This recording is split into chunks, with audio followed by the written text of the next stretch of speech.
கோயில் மூடி இருக்குது. செல்லியம்மன் அள்ளி குளம்.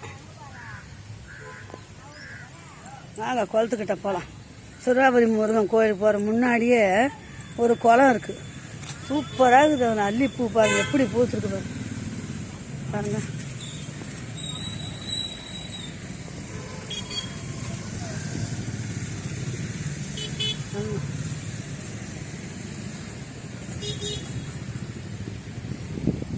கண்ணு காட்டின தூரம் வரைக்கும் அல்லிப்பூ தான்.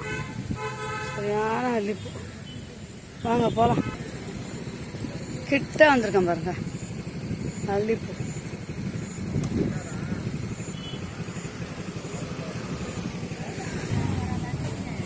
செல்லியம்மன் கோயில்.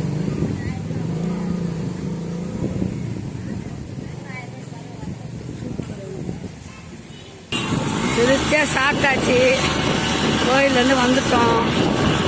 100 ரூபாய் டிக்கெட்டில் போனால் தான் முருகனை சீக்கிரமாக பார்க்க முடியுது.